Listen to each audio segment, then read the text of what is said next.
बुकेरा शरीफ़ जे नामवर शख्सियतन जो जॾहिं ज़िक्र थींदो त उन्हनि में निमाया शख्सियत साईं अत्तर शाह बुखारी मरहूम ई हूंदा। शराफ़त, नेकनामी, ईमानदारी जा समूरा गुण साईं जी शख्सियत में मौजूद हुआ।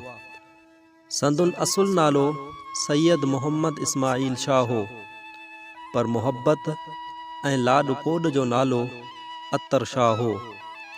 जिएं अत्तर लफ़्ज़ उचारण सां इंसान जो ज़हन खुशबू सां मुअत्तर थियो वञे, अहिड़ी तरह अखलाक जी खुशबू सां भरपूर शख्सियत बुकेरा शरीफ़ जे सादात घराणे जे हिन फ़र्द साईं अत्तर शाह में बि हुई।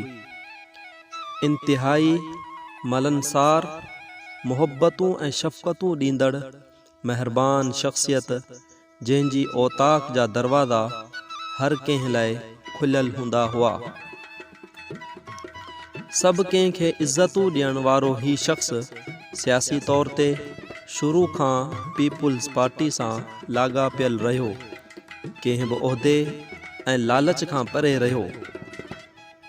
पंहिंजी ज़मीदारी संभालण सां गॾु राॼनि भाॻनि में उथण वेहण में हमेशा अॻिरा रहिया। शाह साहब केतिरनि ई राॼोणी फ़ैसिलनि में अमीन तौरु शरीक रहिया। केतिरा ई राॼोणी तकरार साईं अत्तर शाह जी कोशिश सां हल थिया। सैयद घराणे सां ताल्लुक़ हुअण करे काफ़ी ज़ातियुनि जा माण्हू संदुन मुरीद हुआ, पर पाण हमेशा बिद्दत ऐं कूड़िन रस्मनि खां परे रहिया। साईं अत्तर शाह साहब हर कंहिंखे पुरअमुन रहण, झेड़नि फितरनि खां परे रहण जी तलक़ीन कंदा हुआ। असांजी जरवार बिरादरी जे अज़ीज़नि जो पाण में तकरार थी पियो, जंहिं करे केसनि कोर्टनि कचहरियुनि ताईं पहुता। उन मामले खे हल करण लाइ कोशिश वरिताऊं। हिदायत कंदे चयाऊं त हरू भरू पंहिंजा पाण में न विढ़ो, कसकसर सां चार चङा विच में आणे सुलह करियो ऐं हिक ॿिए सां बहितर सुलूक करियो, न त ॿई धुरियूं तबाह थी वेंदियूं। ही लफ़्ज़ साईं मुंहिंजे अज़ीज़नि खे रूबरू चया।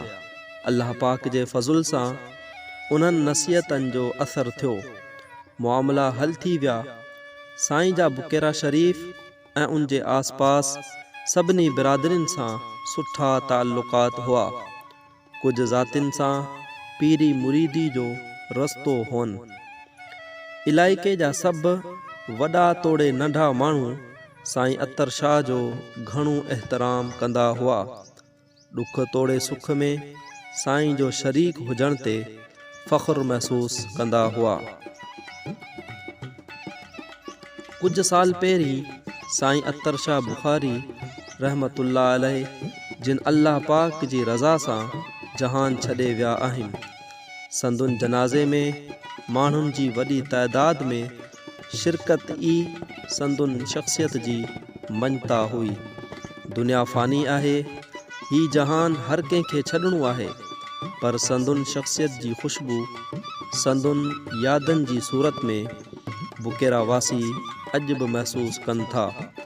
असांजी पिणु दुआ आहे त अल्लाह पाक साईं अत्तर शाह बुखारी, जिन ते पंहिंजे हबीब सल्लल्लाहु अलैहि वसल्लम जे सदके भलायूं अता फ़रमाए, खेनि जन्नतुल फिरदौस में आला मक़ाम अता फ़रमाए।